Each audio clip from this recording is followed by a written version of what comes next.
엄마를 좀 컨트롤하는 목적으로도 좀 더 위험한 행동을 할 가능성이 있습니다. 그러자면 이게 톰과 제리처럼 얘는 도망다니고 엄마는 잡으러 다니고 이제 이런 것들이 반복될 가능성이 좀 있죠. 그리고 저런 행동이 있다 보면 학교에서도 아마 미뤄 짐작컨대 다소의 어려움이 있지 않을까 싶거든요. 이 아이는 일단 이런 행동들을 좀 여러 가지의 노력으로 많이 좀 바꿔놔야지 이 아이가 행복하게 살아가지 않을까 싶습니다. 네. 또 성민이 부모님들께서 2년 전까지만 해도 친정 부모님들과 같이 사셨다고 하잖아요. 네. 그래서 외할아버지는 너무 오냐오냐 성민이를 다 허용을 해주시고 또 부모님은 이제 뭐든지 안 된다고 허용을 안 했기 때문에 아이가 좀 그 사이에서 헷갈리지 않았을까 싶거든요. 네. 이런 경우는 이제 비일관된 양육이라고 하거든요. 그러니까 집안의 중요한 인물들이 서로 다른 양육들을 하고 있는 거죠. 그래서 이제 이런 경우에는 사실은 근본적인 문제를 좀 해결해 주셔야 돼요. 어려운 문제이긴 하지만 조부모님께, 그러니까 부모님께 설명을 좀 드려서 이런 행동이 아이한테 얼마나 좋지 않은 영향을 줄 수 있는지를 진작에 의논하셔서 부모님과 조부모님이 서로 의논을 해서 의견을 많이 좀 맞추셔야 될 것 같아요. 그리고 두 번째는요. 아이에게도 설명을 해야 될 것 같아요. 네가 이런 행동을 하는 것이 어떠냐, 어떻게 생각하냐, 옳다고 생각하느냐 이렇게 물어봐서 아이가 어느 정도 자기를 좀 돌아볼 수 있게 하는 기회가 필요하고요. 세 번째는 그렇기 때문에 네가 알고 있어도 일상생활에서 실천이 안 될 때는 엄마가 어떻게 좀 도와줄까? 이런 방법을 해도 괜찮겠니? 너는 어떻게 해주길 원하니? 이렇게 해서 어느 정도의 일상생활에서 실천할 수 있는 계획을 좀 세워서 아이하고 매일매일 좀 해보시는 것들이 도움이 될 것 같습니다. 네. 그리고 부모 관계에도 아빠는 악역을 맡고, 아니, 엄마가 무섭고, 아버지는 잘해주고, 이렇게 교육하는 분들도 계신 걸로 알고 있는데, 그것도 마찬가지인가요? 그렇죠. 예. 그렇게 되면 아이가요, 좋음과 나쁨을 완전히 이분법적으로 생각할 수가 있습니다. 그러니까 이 사람은 모든 것이 좋은 사람, 이 사람은 모든 것이 나쁜 사람이라고 생각할 수가 있어서요, 상당히 아이 양육하는데 어려움이 있을 수가 있습니다. 네. 그렇군요. 예. 네. 여기서 네. 산만한 아이들을 좀 더 이해하기 위한 네. 문제를 저희가 준비하도록 준비를 했죠. 하겠습니다. 바로 진실 퀴즈! 자, 오늘의 문제는요. 바로 산만한 아이들의 올바른 독서 지도와 관련된 네. 문제입니다. 저희 두 사람 중에 누가 과연 옳은 얘기를 하고 있는지 지난주하고 비슷하게. 그렇습니다. 그러니까 제가 말을 좀 어눌하게 하고 이렇다고 제가 무조건 답이 아니라고 생각하면 큰일 나는 겁니다. 네.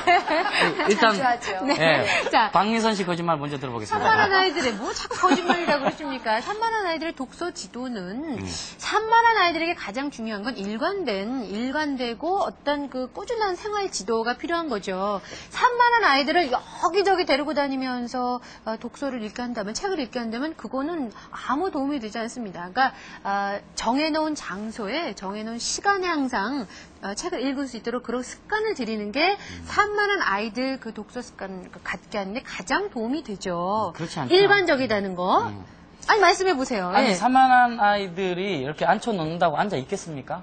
그러니까 산만한 아이들은 애들이 이끄는 대로 행동을 해줘야 됩니다. 그래서 만만한 자리, 자기가 편하게 안착한 자리에서 독서를 할 수 있게 유도를 하는 거죠. 자, 제 이름과 이상우 씨 이름 가운데 뭐 다 저를 적으시겠지만 나 설명 제대로 했나? 적어주시면 되겠습니다. 저기요. 자, 다 산만한 적어졌습니까? 아이들은 따라다니면서 하는 게 좋습니다. 자, 그러면 답지를 확인해 보도록 하겠습니다. 자, 대발견 IQ 답지를 답지를 펼쳐라! 이상우 씨 세 표. 야, 오늘은 우리 대표가 옥소리 세표 씨가 나왔어요. 또 저를 또 네. 찍어주셨습니다. 야. 옥소리 씨 잘하셨어요. 네. 오늘도 이상우 씨 이름이 네, 미스터리 세 가지로 다 이상우 나왔습니다. 이라고 적어주셨는데요. 옥소리 씨 생각부터 좀 들어보겠습니다. 일관성이란 말이 탁 일관성. 와닿았어요, 지금. 아. 그래서 아마 제가 우리 아이라도 뭐 어떤 책을 읽히냐가 중요한 게 아니라 일단은 좀 이렇게 그렇고 그 자리에서? 집중력 있게 좀 하려고 그 자리에서 하는 거를 좀 신경을 쓸 것 같아요. 지혜로우셨어요. 예, 네. 예. 우리나라 최고로 책을 많이 읽는 가정이 나왔어요, TV에. 그래서 기네스북에 올랐다 막, 어떻게 책을 많이 읽습니까? 그러봤더니, 우리는 가는 데마다 책입니다. 화장실 옆에도 책을 꽂아놨고요. 그렇죠. TV 옆에도 책을 놔뒀고, 그렇죠. 방석, 소파, 애들 방, 어디건 눈에 보이는 데 책을 다 꽂아놓은 거예요. 그러니까 애들이 책을 막 다 읽게 돼서 막 한 달에 몇십 권씩 막 이렇게 읽는다. 이렇게 하더라고요. 그런 면에서 그 답은 이쪽이 아닐까. 알겠습니다. 뭐 증명이 된 거니까. 자, 그러면 저희가 정답을 확인을 해보도록 하겠습니다. 선생님, 정답은요? 오늘은 이제 답을 맞히시면 제가 차를 대답하려고 하는데 역시 돈을 좀 아낄 수가 있겠어요. 네. 오늘 여자끼리 박민선 씨하고 옥소리가 정답이었습니다. 옥소리 교수님. 제 말이 맞는 말이었습니다. 네.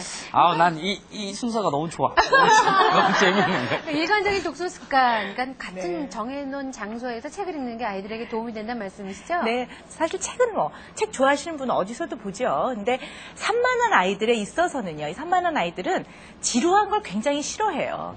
그러니까 아마 책도 새 책을 딱 사주면 그걸 어디선지 앉아서 잠깐 몇 페이지를 볼 겁니다. 근데 이게 산만한 아이들은요, 그러니까 재밌고 흥미로운 것보다는 매일매일 진행되는 일들이 있죠. 씻는 거, 챙기는 거, 과제하는 거, 학교 준비물 챙기는 거, 독서하는 거, 일기 쓰는 거, 이런 걸 좀 힘들어하는 경향이 있거든요. 그래서 여기서 말하는 독서라는 건 우리가 이제 성인이 돼서까지도 왜 평생 양식이 되는 그런 독서를 의미하는 거니까요. 사실 매일 해줘야 되거든요. 매일 해주기 위해서는 생활의 일부로 이렇게 딱 흡수되게 해주시는 게 좋으세요. 그러면 장소뿐만 아니라 아이의 이제 하루 중에서도 이제 독서하기 제일 좋은 시간은 늘 비교적 일정하게 정해서 뭐 학원을 갔다 오면 손 씻고 간식을 먹은 다음에 한 30분 정도 독서를 하는 게 좋겠다. 이렇게 서로 계획을 세워서 비교적 그 시간에 늘 일정하게 해주는 것이 자기 생활의 일부로 받아들이는 데 도움이 됩니다. 네. 그런 면에서 일정하게 하는 게 좋다고 얘기할 수 그래요. 있겠죠. 고맙습니다. 네. 산만한 아이를 위해서는 꼭 잊지 마시기 바랍니다. 야, 진짜 대발견 IQ는 시청자 여러분들의 적극적인 참여를 기다리고 있습니다. 네. 산만한 자녀 때문에 고민이 많으신 분들은요, 저희 시청자 게시판에 오시면 네. 연락처와 사연을 담겨주시면 전문가의 도움을 받으실 수가 네, 있습니다. 많이들 참여해 주시기 바랍니다. 자, 이렇게 문제를 다 풀어봤는데요. 오늘은 과연 어떤 분이 우승을 했을까요? 네. 오늘의 1등은 공동 우승입니다. 나란히 앉으셨어요. 강상범 씨, 옥소리 씨 축하드리겠습니다.